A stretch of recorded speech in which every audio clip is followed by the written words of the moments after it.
John. We got a telegram from some lady friend of yours, a Bonnie something or other. Something you ain't telling me? Bonnie McFarland. She's a friend. Saved my life when I went after Bill and nearly got myself killed again. Oh, now you two's in the habit of sending each other letters. How very nice. It weren't nothing like that. What's it say? I don't know. I can't... Well, you know I can't read. Give it here. You read that thing out loud? I ain't hiding nothing. Dear Mr. Marston, stop. Need corn sacks. Stop. Emergency. Stop. Weevils and moths ate entire county supply. Stop. Can you help? Not exactly the most romantic request, now is it? I guess not. And she saved your life, you say? Yes, ma'am. Well, then you're gonna have to help her and her family out.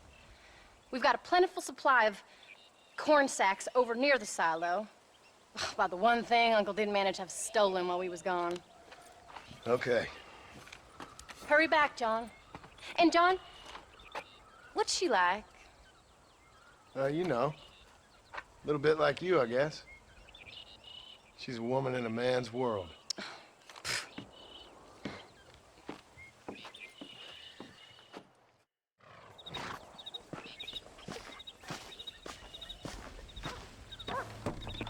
John! Wait! I changed my mind. I'm coming with you.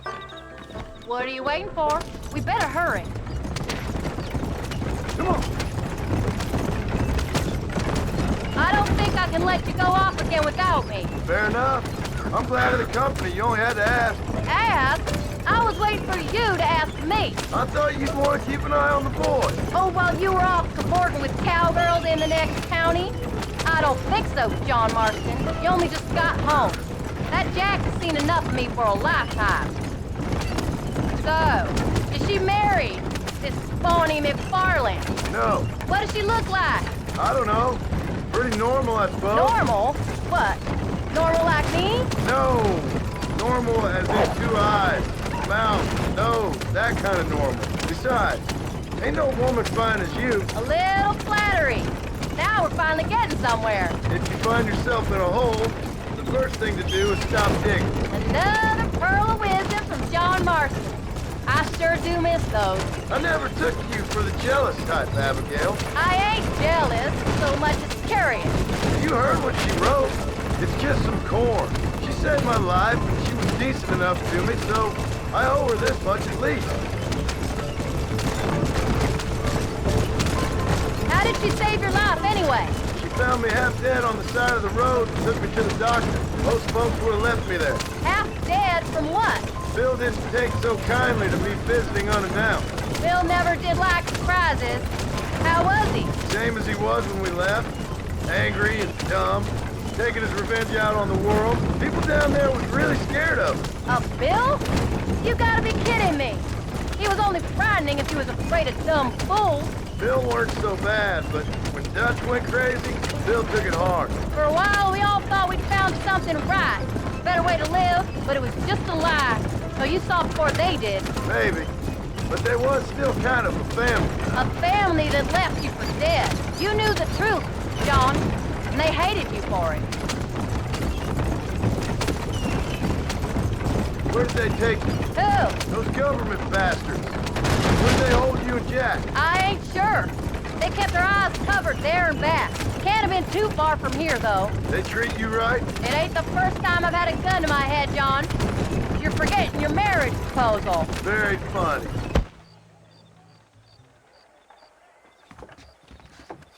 You came. Thank you so much. We lost the entire harvest. Miss McFarland, I'd like you to meet my wife, Abigail. Oh, ain't you quite the gentleman all of a sudden? It's a pleasure to meet you, Mrs. Marston. Likewise. Thank you for saving my husband's life. And for teaching the miserable goat some manners, among other things. I didn't teach him anything. I know better than to try to change a man. You should meet my father. Oh, people can change, Miss McFarland. John and I have to believe that more than anybody. This is a decent first harvest for you, John. You should be proud. That's good land you got there.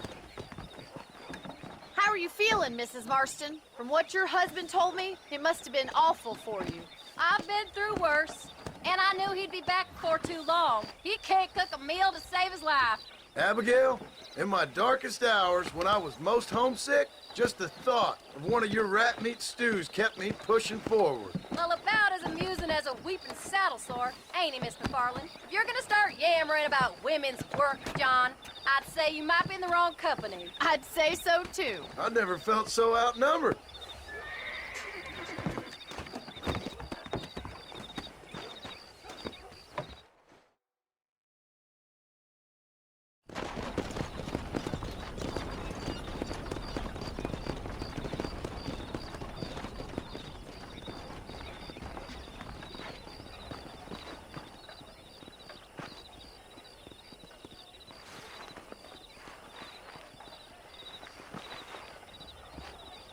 Ma'am?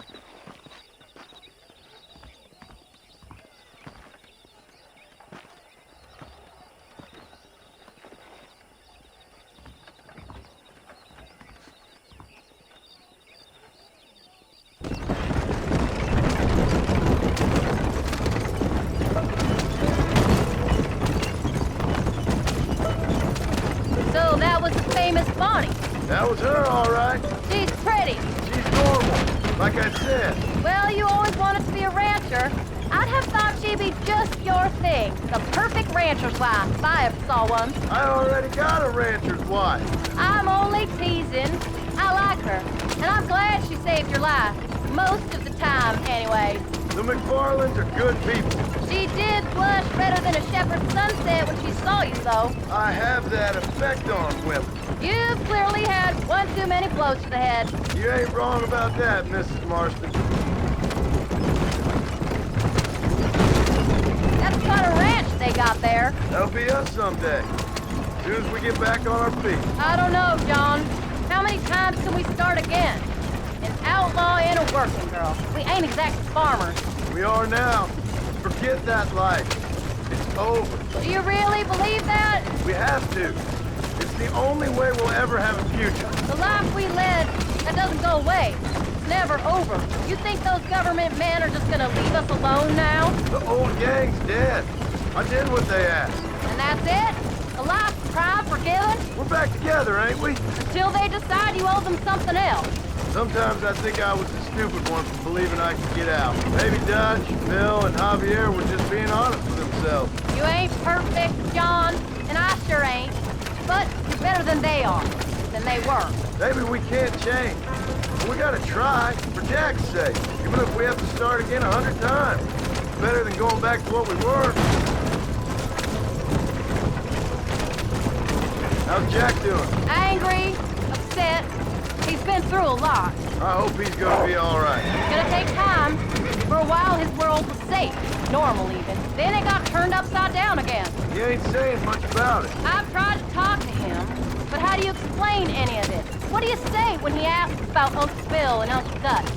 They were his family when he was a little boy. He hides away in those books of his. Wouldn't you? It ain't like the real world's done him many favors. He's just been kidnapped. He grew up with the gang.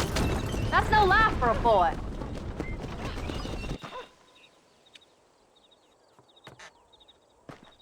We did good today, John. I guess I better go fix us something to eat.